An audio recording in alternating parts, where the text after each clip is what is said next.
Hi, all. So, tonight I want to share just a little bit of my story on the effects of the trauma that we went through on our brain. And it starts with the responsibility that was placed on mothers. And I don't want this to be a trigger for anyone. However, I do want it to bring about awareness and feel that you're not alone if you're dealing with any of these. And also, I am not trying to diagnose or treat anyone. I am just simply sharing my story through my eyes. So, with the mothers having to shoulder the responsibility of everything the children did, and with them having everything that made us as women, as mothers, feel good, feel like we were pretty, or feel like we looked nice, it was stripped away from us.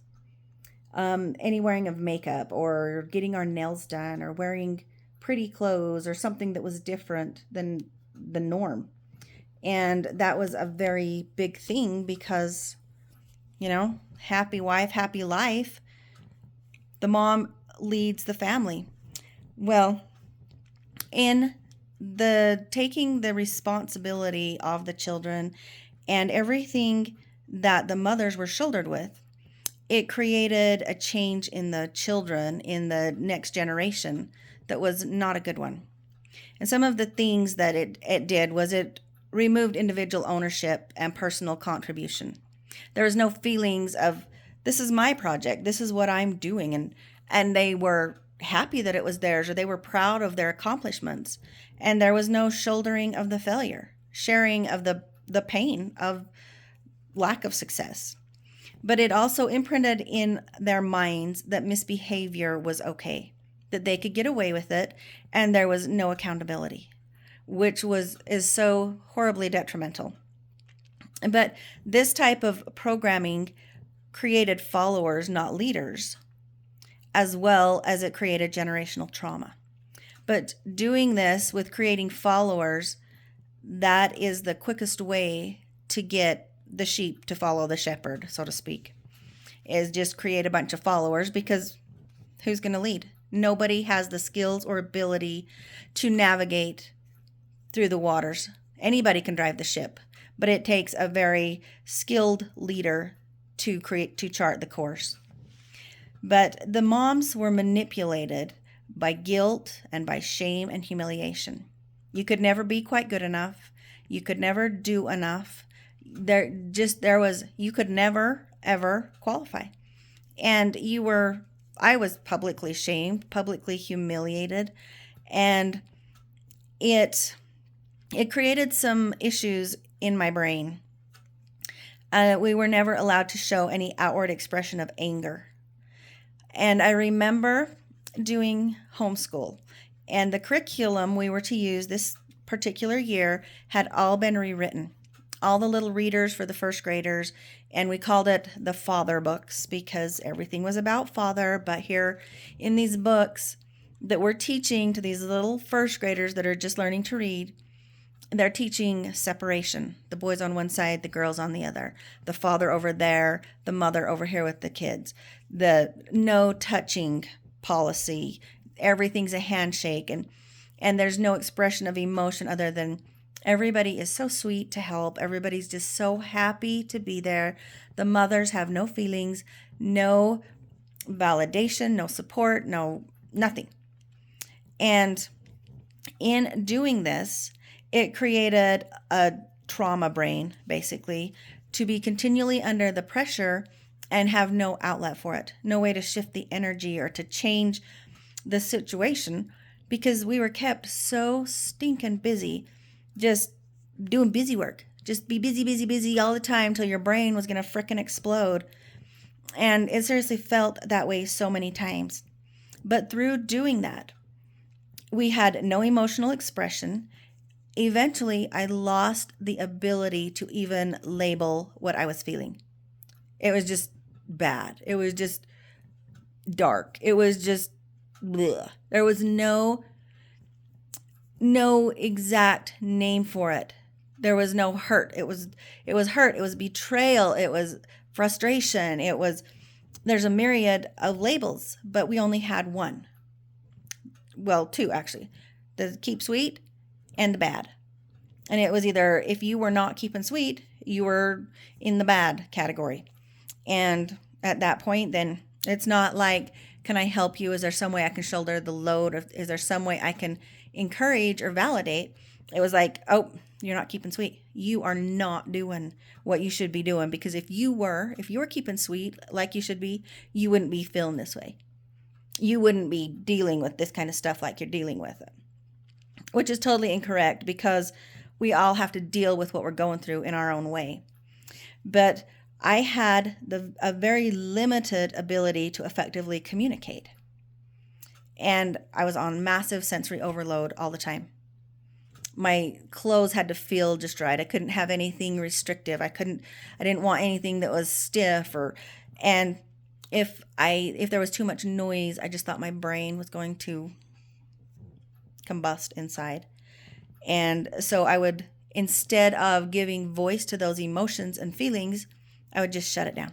I'd just close that down and just get rid of it before it took over and expressed itself through my mouth, of course. But it really has been eye-opening to me to see how our brains can change and how we can program them and do things that help change the habit, to unlearn old habits, to unlearn old programming, and to put in what we want. I did not realize that was even an option until, it's been just a couple of years ago that I was aware that I could actually change the programming. And when I realized that my brain is just like the most brilliant, intelligent computer there is, and I started putting things in it, instead of trying to change my outward physical environment, I started changing me inside of here. And with me changing inside of here, it started changing my outside environment. It does sound kind of interesting, but it works. And some of the things that I have done to help me unlearn certain programmings and habits is to, first of all, to identify the trigger or the habit. That was so big, as for all the years that I was a part of this religion, we were not to identify anything. It wasn't for us to do. It was for somebody else over us. And until we are called to a position, to an authority position, we had no right to identify any of that. So now I look at it and I identify what the trigger is and what are the habits around that trigger. I make a plan for what things I can change. Do I need help? Do I need to talk to a friend? Do I need a therapy appointment? What is it that I need to help me make this plan so I can start changing these habits? And the biggest thing was I had to be kind to myself. I was my own worst enemy, and I could be so hard on myself, but I was not kind to myself. I didn't have compassion, and that was a very big disservice. But I learned eventually to replace my behavior. That when this happens, this is how I respond. When this takes place, this is what I do. And it's been a long time coming. However, it is so rewarding. It is so fulfilling. And to celebrate the wins, the little wins, the time that I thought I was going to internally combust, and I actually wrote it out on paper. And I put a label to everything I was feeling. And then it's kind of like an onion, and you peel off one layer and then you go to the next and you keep going and you keep going. But it's rewarding to look back over it and be able to say, you know what, this is what happened.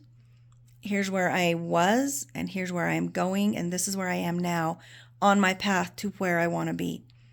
And celebrating the big wins is so important. Celebration was not something that we were allowed. Celebration was for the prophet, for things that had to do with him. even celebrating birthdays, anything. And so that has been one of the big things that I am in the process of changing, is just go ahead and celebrate. Celebrate little things, celebrate with my kids, celebrate things that make me happy, celebrate being happy. And I want to share with you, I have this little book. I call it my brag book. It's just this cute little red book. And I just write things in it, cute little things people say to me, little encouragements. This one, I'll just read to you. I went out to the grocery store to see one of my friends that worked there.